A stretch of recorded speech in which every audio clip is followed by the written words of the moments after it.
यह प्रश्न पत्र 2023 के लिए सबसे वायरल प्रश्न पत्र है।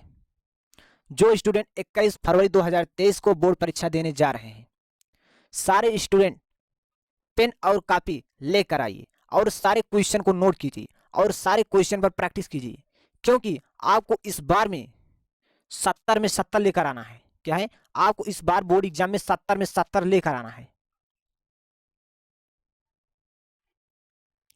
यदि आज तक आपने कुछ नहीं पढ़ा है तो आपको परेशान होने की जरूरत नहीं है। आपने कुछ नहीं पढ़ा है उसके बारे में आपको टेंशन लेने की जरूरत नहीं है। आपका हिंदी का पेपर अच्छा नहीं गया है तो उसके लिए आपको टेंशन लेने की जरूरत नहीं है। आपको बहुत अच्छा मार्क्स मिलेगा हिंदी में। यदि आप कॉपी को अच्छे से भरें आपको बहुत अच्छा नंबर हिंदी में मिलेगा। आपको परेशान होने की जरूरत नहीं है।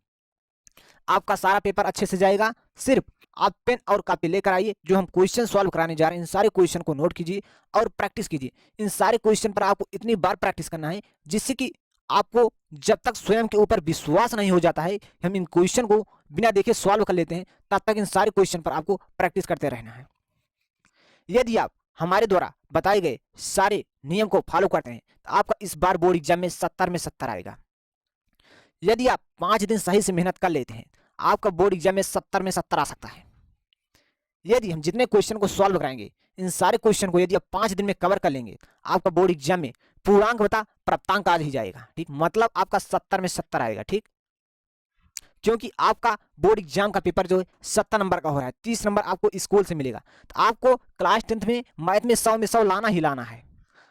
यदि आप ठान लेंगे तो आपकी जीत होगी, यदि आप मान लेंगे तो आपकी हार हो जाएगी। यदि आज तक आपने कुछ नहीं पढ़ा है तो आप पेन और कॉपी लेकर जरूर आइए। सारे क्वेश्चन को जो हम सॉल्व कराएं सारे क्वेश्चन को आपको नोट करना है, प्रैक्टिस करना है, सारे क्वेश्चन को नोट करना है। यदि आप संपूर्ण तैयारी को स्ट्रॉन्ग करना चाहते हैं और बोर्ड एग्जाम में 70 में 70 लाना चाहते हैं, आप नीचे सब्सक्राइब का बटन दिख रहा है, उस सब्सक्राइब बटन पर क्लिक करके चैनल को सब्सक्राइब कर लीजिए, जिससे कि हर नई वीडियो का नोटिफिकेशन आपको बिल्कुल समय समय पर मिलता रहे। हम ज़्यादा टाइम वेस्ट नहीं करते हैं, पेन और कॉपी लेकर इस वीडियो को देखिएगा जिससे कि आपको बोर्ड एग्जाम में समस्या ना आए। तो चलिए हम इस क्लास को शुरू करते हैं। हम आपको बहुत कम समय में इस क्वेश्चन के पेपर के बारे में आपको बताना चाहते हैं और इसके बारे में आपको नॉलेज पहले से हो चुका है क्योंकि आपने हिंदी का पेपर आज देकर आया है। चलिए यहाँ देखिए आपको निर्देश लिया, जैसा कि आप जानते हैं कि आपको समय 3 घंटा 15 मिनट मिला, इसी प्रकार से आपको समय मैथ में 3 घंटा 15 मिनट मिलेगा। प्रारंभ के 15 मिनट आपको परीक्षार्थियों को प्रश्न पढ़ने के लिए निर्धारित है। ठीक, देखिए सभी प्रश्न अनिवार्य है। इस प्रश्न पत्र में 2 खंड होंगे जैसे कि आपके हिंदी के पेपर में था।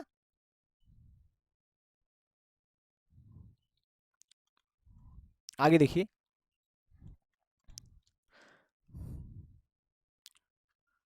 खंड आ, ध्यान से देखिए, खंड आ 20 अंक का 20 बहुविकल्पी प्रश्न। ठीक, आपके बोर्ड एग्जाम में 20 बहुविकल्पी प्रश्न हिंदी की तरह मैथ में भी पूछा जाएगा। इसका उत्तर आपको ओएमआर शीट पर देना है। ओएमआर शीट पर उत्तर अंकित किए जाने के पश्चात उसे काटना नहीं, नहीं एराइजर ना व्हाइटनर का प्रयोग नहीं करना है। इन सारी चीज को आपको गलती से यूज नहीं करना है। दूसरा खंड व 50 अंक के वर्णनात्मक प्रश्न होंगे। ठीक, इसमें आपके बोर्ड एग्जाम में 2 मार्क्स के, 4 मार्क्स के, 6 मार्क्स के प्रश्न पूछे जाएंगे। ठीक, 50 मार्क्स के लिए। ठीक, और आगे हम देखते हैं,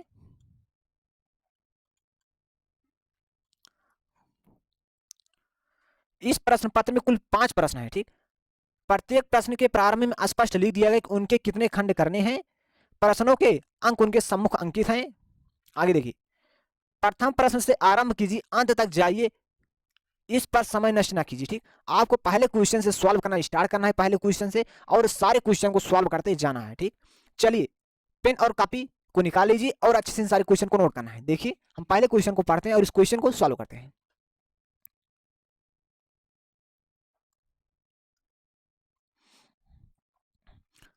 देखिए आपका पहला क्वेश्चन क्या है, एक परमेय संख्या का दशमलव प्रसार सदैव होता है। पहले आप समझिए परमेय संख्या क्या होता है।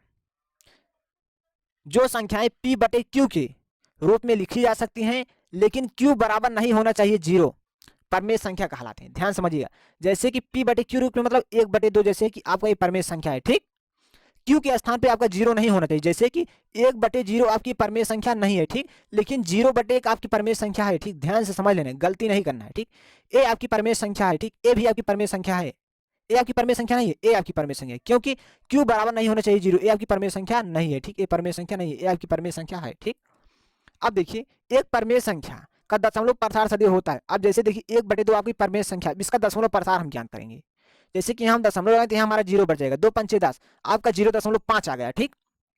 तो ये आपका क्या हो जाएगा, शांत हो जाएगा, क्योंकि अब 2 पंचे 10 से पूरा पूरा कट गए, इसलिए शांत है, ठीक। अब इसी प्रकार से यदि हम देखिए 3 से हम भाग देते हैं 2 में, ध्यान समझिए, 3 से हम भाग देते हैं 2 में, मैंने एक परमेय संख्या लिया 2/3, अब हम 3 से भाग दे रहे हैं 2 में, तो यहाँ हम दशमलव लगाएंगे तो हमारा 0 बढ़ जाएगा, 3 छंग 18, तो आपका बच गया 2, यहाँ मैंने दशमलव लगाया था तो यहाँ आपका 0 बढ़ जाएगा, 3 छंग 18। इस प्रकार से बार बार 6 6 आ रहा है, तो ये आपका क्या हो जाएगा, ये आपका आसान है, क्या है, आशांत है, ध्यान से समझिए, गलती नहीं करना है, ये आपका आशांत है, ये आपका क्या है, शांत है। जो आपकी परमेय संख्या होती है शांत भी हो सकती है, अशांत भी हो सकती है। देखिए यहाँ आपको 2 ऑप्शन दिए गए, आशांत है कि शांत है। इसके आगे और हम देखते हैं कौन कौन से विकल्प दिए गए हैं। यहाँ देखिए आपको विकल्प मिले उपयुक्त में दोनों, मतलब ए और बी दो, क्या है, फर्स्ट और सेकंड दोनों, मतलब अशांत और शांत। तो हाँ बिल्कुल सही है, ठीक, क्योंकि जो आपकी परमेय संख्या होती है शांत भी हो सकती है, अशांत भी हो सकती है, मैंने आपको कारण समझा दिया है। अब देखिए क्वेश्चन नंबर 2 देखिए, एक शून्यात्तर परमेय संख्या। अब शून्यात्तर परमेय संख्या क्या होती है, ऐसी परमेय संख्या जो शून्य न हो, शून्यात्तर परमेय संख्या कहलाती है। जैसे कि हमारी परमेय संख्या 1/2 है, ये हमारी परमेय संख्या शून्य नहीं है, ठीक है, शून्यात्तर परमेय संख्या कहलाएगी।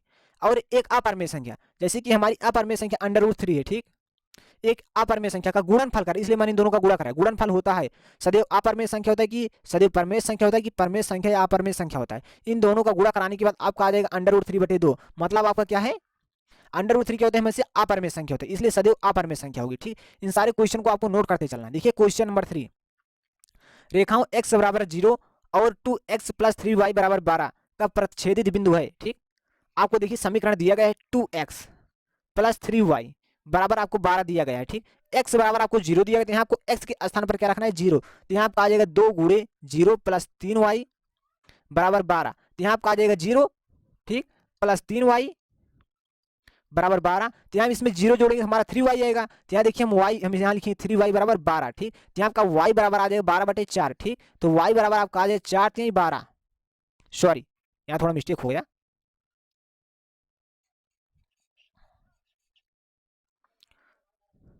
यहाँ आपका y बराबर आ जाएगा 12/3, ठीक, 3 चौक 12, यहाँ आपका y का मान क्या आ गया, 4 आ गया, ठीक। तो हमारा जो बिंदु होता है हमेशा एक्स वाई होता है, ध्यान समझिए, बिंदु क्या होता है, एक्स वाई होता है। आपको x का मान 0 दिया तो यहाँ पर आ जाएगा 0 और y का मान आया 4, तो आपका बिंदु क्या बन जाएगा, 0,4 है, तो आपका बिंदु बन जाएगा 0,4, आपका सेकंड ऑप्शन सही है, ठीक। इन सारे क्वेश्चन को आपको अच्छे से समझकर ही जाना है, ठीक, क्योंकि ये सारे क्वेश्चन वेरी इंपॉर्टेंट क्वेश्चन है, बहुत वायरल प्रश्न पत्र है, ठीक।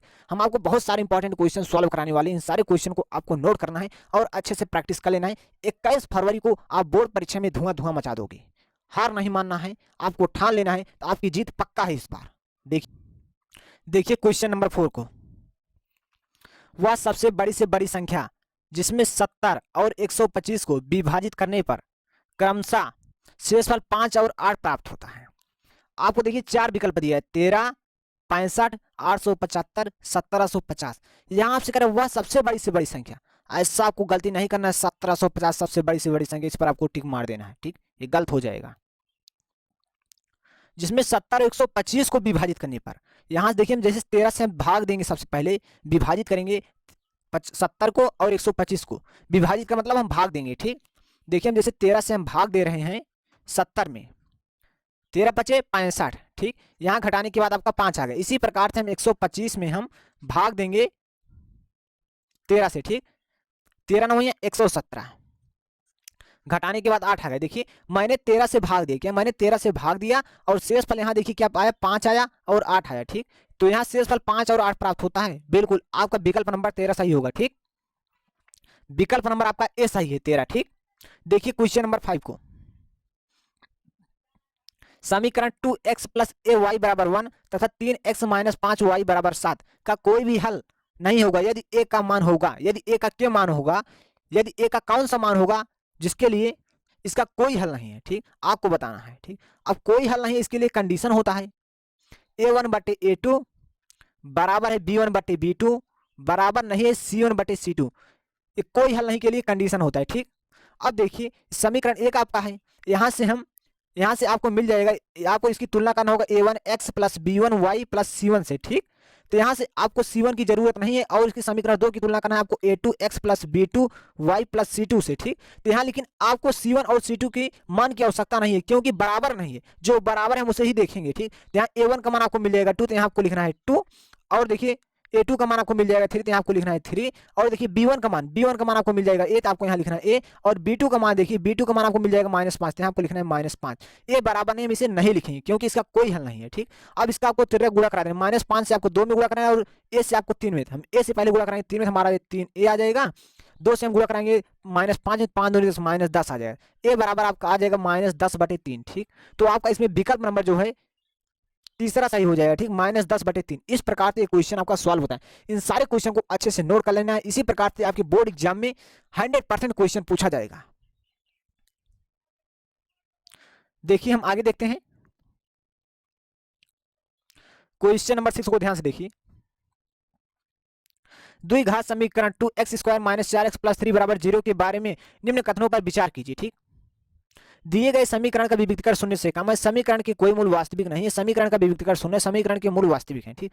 अब विविक्तीकर की बात करें तो आपको सबसे पहले विविक्तीकर ज्ञात करना। विविक्तीकर का सूत्र होता है, विविक्तीकर को हम डी से लिखते हैं, डी बराबर हमारा सूत्र होता है b² - 4ac। तो यहाँ देखिए डी आ जाएगा। हम इन समीकरण जो आपको दिए इसका आपकी तुलना करना होगा, ax² + bx + c, ठीक, बराबर 0। तो यहाँ से आपको a का मान मिल जाएगा 2 और b का मान मिल जाएगा आपको -4 और c का मान आपको मिल जाएगा 3, ठीक। तो यहाँ आपको लिख देना a का मान देखिए आपका है -4, तो यहाँ लिखेंगे -4 का होल वर्ग, 4 गुण a का मान आपका 2 है और c का मान आपका 3 है। तो यहाँ आपको d बराबर आ जाएगा 4 चौक 16, देखिए 4 दूनी 8, 8 त्रिक 24। यहाँ देखिए हम d का मान जब घटाएं तो -8 आ गया, क्या है जो -8 आया है आपका 0 से छोटा है। तो आप यहाँ बता सकते हैं दिए गए समीकरण का विविक्तीकर शून्य से कम है, क्योंकि यहाँ विविक्तीकर जो है विविक्तीकर को हम डी से लिखते हैं, डी का मान जो है -8 आया है जो कि शून्य से कम है, जो ऋणात्मक मान होता है हमेशा 0 से छोटा होता है, ठीक। ये तो आपका पहला सही हो गया। और आगे देखिए समीकरण के कोई मूल वास्तविक नहीं है, ठीक। जो ऋणात्मक मान होता है काल्पनिक मान होता है, ठीक, वास्तविक नहीं होता है। ए भी आपका सही है, ठीक, मतलब ए और बी समीकरण का विविक्तीकर शून्य है। यहाँ देखिए डी का मान तो -8 है, शून्य नहीं, ये तो आपका गलत है, ठीक। समीकरण के मूल वास्तविक है, भैया एक मान ऋणात्मक है, वास्तविक ना काल्पनिक है, ए भी आपका गलत है, मतलब आपका ए और बी सही है। तो यहाँ देखिए आपको 4 विकल्प मिल जाएगा यहाँ, ठीक।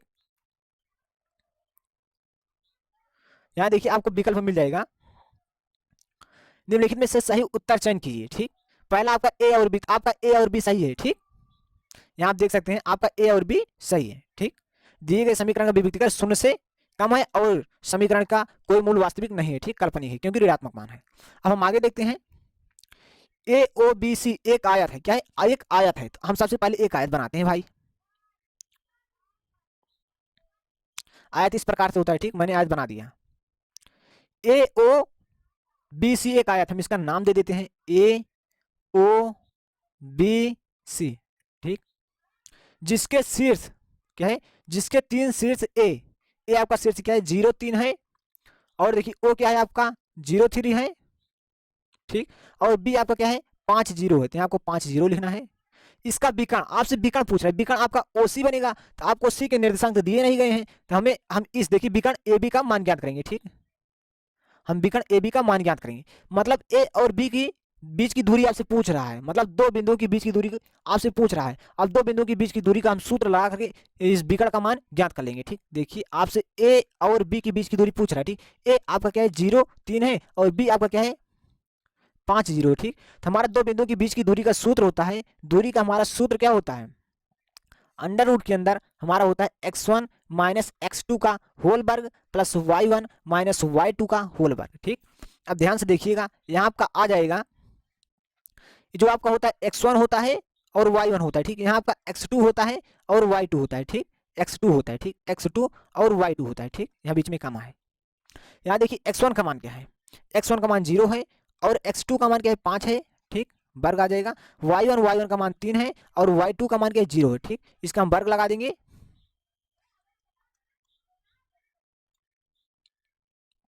तो यहाँ का फाइनली आ जाएगी दूरी। देखिए यहाँ आपका आ जाएगा 5 का वर्ग, क्योंकि हम 0 घटाएंगे तो हमारा आ जाएगा -5 ही आएगा, ठीक। यहाँ पर देखिए 3 आ जाएगा, 5 का वर्ग क्या आ जाएगा 5 25 आ जाएगा और यहाँ 3 3 इन दोनों को हम जोड़ें तो हमारा √34 आ जाएगा, ठीक। देखते हैं √34 क्या कोई विकल्प है।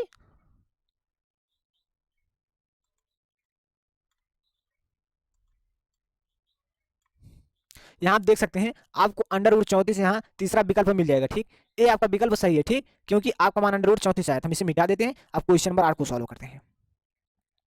देखिए क्वेश्चन नंबर 8, यदि समीकरण x² + kx - 5/4 = 0 का एक मूल 1/2 है तो k का मान है। आपसे के का मान पूछ रहा है, ठीक। आपको दिया गया है समीकरण एक्स स्क्वायर प्लस के एक्स, ठीक, माइनस 5/4 बराबर 0। तो यहाँ आपको x के स्थान पर 1/2 रखना है, 1/2 का होल वर्ग, यहाँ आपका आ जाएगा k इंटू 1/2 माइनस 5/4 बराबर 0, ठीक। यहाँ आपका आ जाएगा 1/4, 1/2 के आ जाएगा, माइनस देखिए ये माइनस 5/4 हम बराबर के इस साइड भेजेंगे, हमारा प्लस 5/4 आ जाएगा, ठीक। तो यहाँ आपका 1/2 के 5/4 माइनस इस साइड प्लस बराबर के इस साइड माइनस 1/4 हो जाए तो यहाँ आपका घट जाएगा, तो यहाँ आपका आ जाएगा फाइनली इसका लासा 4 ही आएगा, तो यहाँ 5 में से 1 घटेगा, तो यहाँ 5 माइनस 1 आ जाएगा इस प्रकार से। तो यहाँ आपका जब हम इसे सॉल्व करेंगे तो हमारा 4/4, 4 से 4 कैंसिल हो जाएगा, ठीक। तो यहाँ आपका बचेगा इस साइड 2 क्या कर रहा है, भाग कर इस साइड तो गुणा करेगा, तो यहाँ आपका के बराबर आ जाएगा 1 गुणित 2 हो जाएगा, मतलब आपका के बराबर 2 आ गया। देखिए कौन सा विकल्प सही है, आपका विकल्प नंबर पहला सही है, ठीक, 2।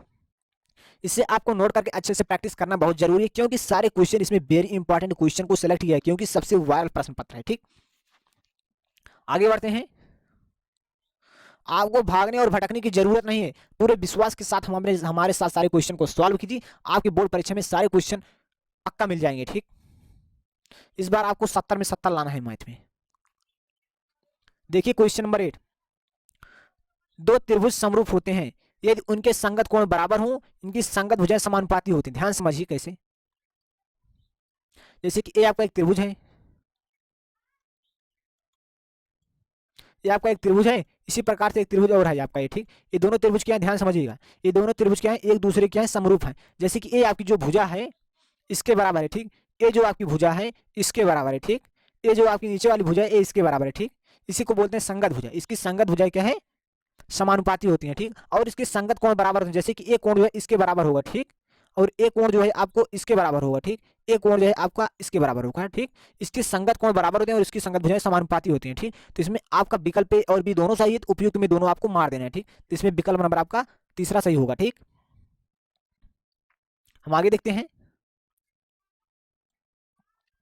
देखिए क्वेश्चन नंबर 10 को, यदि एक समकोण त्रिभुज ए बी सी में कोण सी बराबर 90 अंश, AC बराबर 3 सेंटीमीटर, BC बराबर 4 सेंटीमीटर, तो बिंदु C से जाने वाली माध्यिका की माप, ठीक। तो इस क्वेश्चन को सॉल्व करने से पहले आपको सबसे पहले एक समकोण त्रिभुज बनाना होगा, ठीक। तो चलिए हम एक समकोण त्रिभुज बना लेते हैं। इस प्रकार से एक आपका समकोण त्रिभुज तैयार होता है, ठीक। अब देखिए आपको यहाँ इसे नाम देना है। यहाँ देखिए C आपका क्या है, 90 अंश है, ठीक। तो यहाँ आपका C हो जाएगा, क्या हो जाएगा, यहाँ आपका C हो जाएगा, ठीक। ये आपका C क्या है, 90 अंश है, ठीक। ये आपका A होगा, ये आपका B होगा, ठीक। अब ध्यान समझिएगा, बिंदु C से जाने वाली माध्यिका की माप ज्ञात कीजिए, ठीक। और आपको AC बराबर 3 सेंटीमीटर दिया गया है और BC बराबर आपको 4 सेंटीमीटर, ठीक। अब देखिए यहाँ से आपकी एक माध्यिका जा रही है, ठीक। इस माध्यिका की माप पूछ रहा है, माध्यिका यहाँ गई, जहाँ मिल रही इसके आधे भाग की आपसे लंबाई पूछ रहा है, ठीक। ध्यान समझिएगा। अब देखिए जैसे कि हमसे पाइथागोरस प्रमेय से हम इसे ज्ञात करेंगे, हम पाइथागोरस प्रमेय लगाएंगे, तो हमारा तो कण है, क्या ये हमारा कण है, हम इसे आधार मान लेंगे, ठीक। ये आपका क्या है, लंब है, ठीक। हम यहाँ पाइथागोरस प्रमेय लगा सकते हैं। तो हमारा पाइथागोरस प्रमेय होता है कण का वर्ग, क्या होता है, कण का वर्ग बराबर क्या होता है, आधार का वर्ग, ठीक। इस प्रकार से हम आधार का वर्ग प्लस लंब का वर्ग कर देंगे, ठीक। तो यहाँ आपका देखिए, तो यहाँ आपका कण क्या है, कण आपको ज्ञात करना है, तो यहाँ आपका आ जाएगा कण का वर्ग, आधार आपका 4, यहाँ आ जाएगा 4 का वर्ग, लंबा आपका 3, यहाँ आ जाएगा 3 का वर्ग, 4 चौक 16 प्लस 3 त्रिक 9 आ जाएगा, इन दोनों को जोड़ेंगे आपका आ जाएगा 25। तो यहाँ कण से यहाँ आपका देखिए कण के ऊपर वर्ग, यहाँ जब वर्ग हटे तो इसके ऊपर अंडर रूट है, आपका आ जाएगा कण 5 आ जाएगा, ठीक। तो आपकी कण की लंबाई 5 आ जाएगी। इसके आधे भाग की आपसे लंबाई पूछ रहा है, आधे भाग की, ठीक। आपसे माध्यिका पूछ रहा है मतलब, ठीक। तो माध्यिका बराबर आपका क्या आ जाएगा, 5/2 कर देना है, ठीक। तो यहाँ आपका आ जाएगा 2.5, ठीक। तो आपका विकल्प नंबर इसमें पहला सही हो जाएगा, ठीक। इन सारे क्वेश्चन को आपको नोट कर लेना, हम इसे मिटा देते हैं। आपको इसे यदि नोट करना है तो नोट कर लीजिए, आपको नोट कर ही लेना है 1 से 2 बार, ठीक, जिससे कि आपके अंदर डाउट ना रहे किसी प्रकार से। देखिए क्वेश्चन नंबर 11 है, देखिए एक समचतुर्भुज के विकर्णों की लंबाई 16 सेंटीमीटर और 12 सेंटीमीटर है, तब इन समचतुर्भुज की भुजाएं की लंबाई क्या होगी, ठीक। अब आपको सबसे पहले समचतुर्भुज के बारे में जानकारी होना चाहिए। यदि आपको समचतुर्भुज के बारे में जानकारी नहीं तो आप इस क्वेश्चन को तुरंत गलत कर देंगे। देखिए हम पहले एक समचतुर्भुज बनाते हैं भाई, ठीक। तो यहाँ हमारा देखिए हम एक समचतुर्भुज बना रहे हैं, ठीक। यहाँ आपका एक समचतुर्भुज है, ठीक। क्या एक समचतुर्भुज है, ठीक। ये आपका एक समचतुर्भुज है, इसमें आपका ये विकर्ण है, ठीक। ये दोनों क्या है, आपके विकर्ण है, ठीक। ये आपका ए है, ये आपका बी है, ये आपका सी है, ये आपका डी है, ठीक। यहाँ देखिए क्या दिया है आपको, लंबाई आपको देखिए, बीकर की लंबाई आपको 16 सेंटीमीटर, देखिए आपकी ए बीकर की लंबाई अधिक लंबी है, ठीक, तो इसकी लंबाई क्या हो जाएगी 16 हो जाएगी, ठीक, 16 सेंटीमीटर। ये जो आपकी बीकर है कम लंबी है, तो इसकी लंबाई क्या हो जाएगी 12 सेंटीमीटर। अब देखिए यहाँ जो होता है आपका 90, ये आपका केंद्र है, ये आपका क्या है बीकर का, ये आपका जो है समचतुर्भुज का केंद्र है, ठीक, ये आपका जो कोण होता है 90 अंश होता है, ए भी कोण आपका 90 अंश होता है, ए भी कोण आपका 90 अंश होता है, सारे कोण यहाँ क्या होते हैं 90 अंश के होते हैं, ठीक, क्योंकि एक गोला जो होता है 360 अंश का होता है, ठीक, तो यहाँ पे 90 अंश का है। अब यहाँ ध्यान समझिएगा, ये जो आपकी रेखा है, इस रेखा की लंबाई क्या है 12 सेंटीमीटर है, ठीक, तो इसके आधे भाग की यहाँ से यहाँ तक की जो दूरी है इसकी 6 सेंटीमीटर होगी, ठीक, और देखिए इसकी पूरी लंबाई क्या है 16 सेंटीमीटर है, तो इसके आधे भाग की 16 का आधा क्या होगा 8 होगा, तो इसके आधे भाग की लंबाई क्या हो जाएगी 8 हो जाएगी, ठीक। अब देखिए आपका 90 अंश है, 90 अंश के सामने की जो भुजा होती है कण होती है भैया, जैसे कि आपका एक समकोण त्रिभुज इस प्रकार से बनता है, ठीक, इस प्रकार से ये आपका 90 अंश होता है, ठीक, 90 अंश के सामने की ए भुजा है आपकी, ए आपकी कण होगी, ठीक, यही आपको ज्ञात करना है, ठीक। यहाँ देखिए ये आपका ए है, हम मान लेते हैं, ये आपका जो केंद्र है हम ओ मानकर चलते हैं, ठीक, ये आपका ओ है, ये आपका क्या हो जाएगा डी हो जाएगा, ठीक। अब इतना हो गया आपका, यहाँ देखिए आपको जो है ए ओ क्या है आपका 8 है, और आपका ओ डी क्या है आपका 6 है, ठीक। आपको कण ज्ञात करना है तो आप इस पर पाइथागोरस प्रमेय लगा सकते हैं, तो यहाँ हमारा पाइथागोरस प्रमेय का सूत्र होता है कण का वर्ग बराबर आधार, ये आपका नीचे जो है आधार में से आधार का वर्ग होता है, मतलब 6 का वर्ग आ जाएगा, और उसके बाद प्लस लंब का वर्ग 8 का वर्ग आ जाएगा, तो 6 छक 36 आ जाएगा, प्लस 8 64, इन दोनों को हम जोड़ें तो हमारा आ जाएगा 100। अब देखिए यहाँ स्क्वायर स्क्वायर जब यहाँ से हटेगा तो इसके ऊपर अंडर रूट लग जाएगा, ठीक, तो यहाँ पर आ जाएगा फाइनली क्या आ जाएगा 10 आ जाएगा, ठीक। तो हम देखते हैं इसमें कौन सा विकल्प हमारा सही है, ठीक। देखिए इसमें कौन सा विकल्प आपका सही होगा, इसमें आपका विकल्प जो है दूसरा सही हो जाए 10 सेंटीमीटर, ठीक। देखिए क्वेश्चन नंबर 12, दो समरूप त्रिभुजों की भुजाएं 4:9 के अनुपात में है। ध्यान से इस वीडियो को देखिएगा, 21 फरवरी को आपका सारा क्वेश्चन सॉल्व हो जाएगा बहुत आसानी से, बहुत ज्यादा नंबर इस बार आने वाला है आपका 70 में 70, सबसे ज्यादा जो स्टूडेंट इस वीडियो को देख रहे हैं सबसे ज्यादा आपका ही नंबर आएगा बोर्ड परीक्षा में, क्योंकि आप सबसे अलग तरीके से सारे क्वेश्चन को सीख रहे हैं। देखिए दो समरूप त्रिभुज की भुजाएं 4:9 के अनुपात में है, इन त्रिभुज के क्षेत्रफलों का अनुपात होगा, ठीक, ध्यान समझिएगा। दो समरूप त्रिभुज, ठीक, समरूप त्रिभुज मैंने आपको बताया, ठीक, यहाँ आपको दिया गया है समरूप त्रिभुज की भुजाओं का अनुपात आपको दिया गया है, ठीक, आपको दिया गया है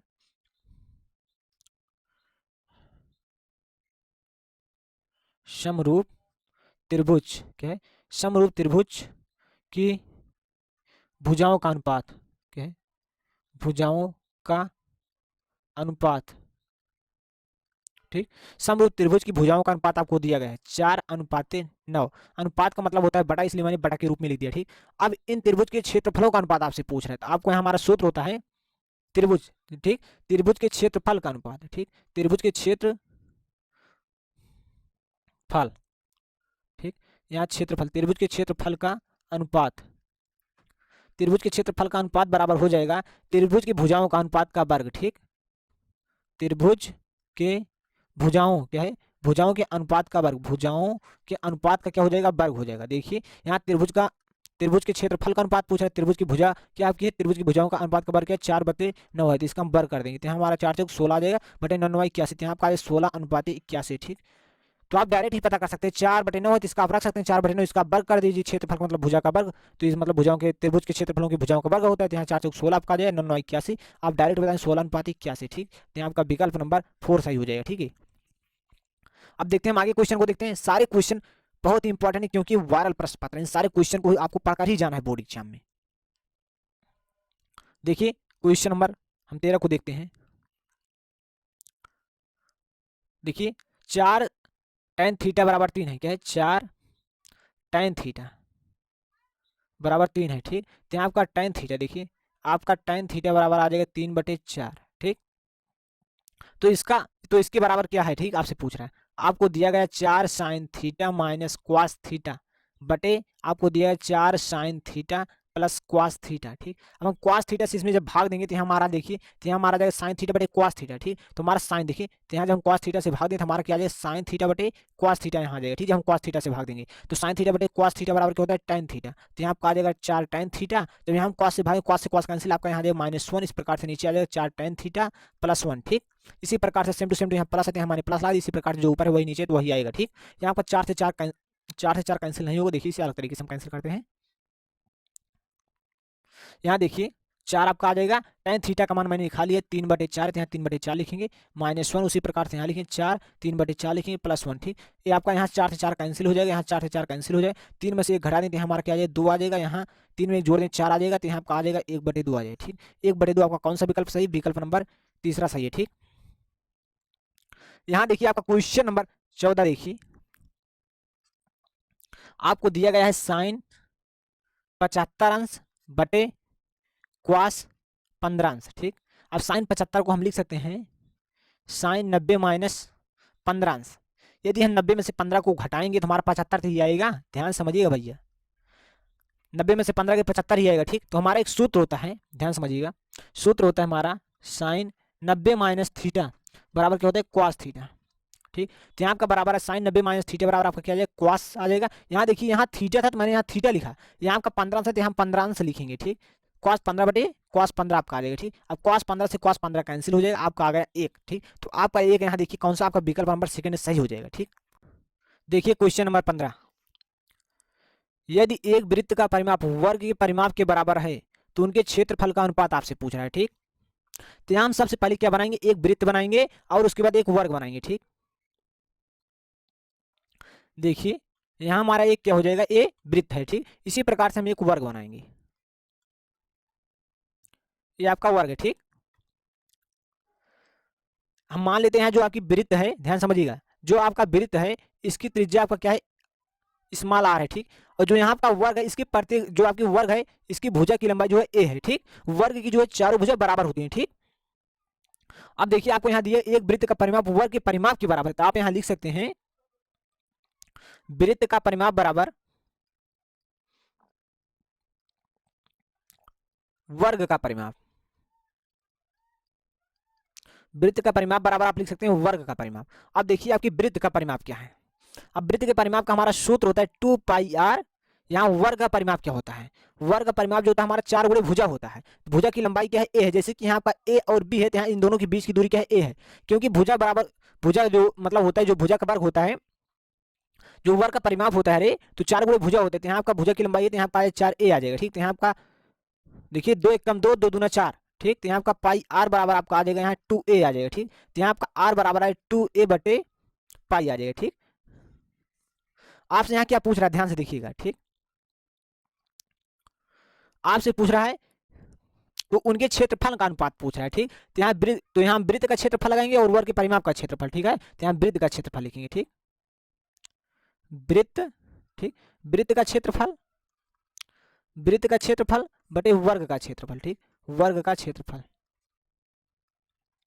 अब वृत्त का क्षेत्रफल जो होता है हमारा पाई आर स्क्वायर होता है और वर्ग का क्षेत्रफल जो होता है भुजा का वर्ग होता है, भुजा का क्या है, भुजा की लंबाई है तो यहाँ का ए का वर्ग। ठीक, यहाँ देखिए हम लिखेंगे पाई, पाई का मान 22/7 होता है, ध्यान समझिएगा, पाई का मान 22/7 होता है तो हम 22/7 लिख देंगे। ठीक, और देखिए यहाँ का क्या है आर स्क्वायर है, आर स्क्वायर के स्थान पर हम लिख देंगे 2a, क्या है 2a बटे पाई, क्या है यहाँ पे हम पाई का मान नहीं रखेंगे अन्यथा आपका प्रोसेस जो है बहुत लंबा हो जाएगा। ठीक, यहाँ देखिए यहाँ आपका आ जाएगा पाई आ जाएगा और आर, देखिए आर का मान क्या है, आर का मान 2a बटे पाई है, तो यहाँ 2a बटे पाई आ जाएगा, आपका बटे में ए स्क्वायर, तो यहाँ हम स्क्वायर लिख दिए और उसके बाद यहाँ देखिए आपका क्या है इसका वर्ग है। ठीक, इसका वर्ग मतलब आपका हम 2a इंटू 2a पाई लिख देते हैं, इस प्रकार से हम लिख सकते हैं। ठीक, वर्ग मतलब 2 बार आपको लिखना है, इस प्रकार से मैंने देखिए पाई से पाई आपका कैंसिल हो जाएगा, यहाँ से आपका ए का वर्ग, देखिए यहाँ से ए दोनों ए कैंसिल हो, यहाँ से ए स्क्वायर कैंसिल हो जाए। ठीक, तो यहाँ का फाइनली 2 दूना 4 बटे पाई आ जाएगा। ठीक, तो यहाँ पाई का मान 22/7 होता है, यहाँ का आ जाएगा 4, पाई का मान 22/7, इसके नीचे हम 1 मानेंगे तो 7 ऊपर चला जाएगा, तो हम 22 नीचे लिखेंगे, इस प्रकार से हम इसे कैंसिल करेंगे तो यहाँ हमारा आ जाएगा 2 से यहाँ 11, यहाँ हमारा आ जाएगा, यहाँ बचेगा आपका 2 2 7 14, 14/11, तो यहाँ आपका 14/11 जो है सही हो जाएगा। ठीक, तो आपका यहाँ विकल्प नंबर जो है सेकंड ऑप्शन सही होगा। ठीक, देखिए क्वेश्चन नंबर 16, दो गोलों के आयतनों का अनुपात 64:27, तो उनके पृष्ठीय क्षेत्रफलों का अनुपात क्या होगा। ठीक, दो गोले के मतलब यहाँ का दो गोला है, क्या है दो गोला, ध्यान समझिएगा, एक गोला जैसे कि आपका इतना बड़ा है और एक गोला क्या है आपका इतना बड़ा है। ठीक,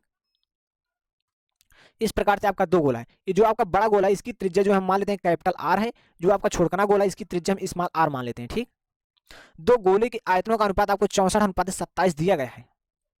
ठीक, अब यहाँ हम लगाएंगे फार्मूला, अब गोले का आयतन जो होता है 4/3 पाई आर क्यूब हो जाएगा, क्योंकि यहाँ बड़े गोले की बात कर रहे हैं, गोले का आयतन का सूत्र होता है 4/3 पाई आर क्यूब। तो यहाँ क्या है, जो हमारे त्रिज्या है क्या है, कैपिटल आर, इसलिए यहाँ मैंने कैपिटल लिख दिया, ठीक, कैपिटल आर लिख दिया। अब यहाँ इसके लिए हमारा आ जाएगी जो है आयतन 4/3 पाई आर स्मॉल आर का क्यूब होगा, ठीक, क्योंकि इस गोली की बात हो रही है, ठीक।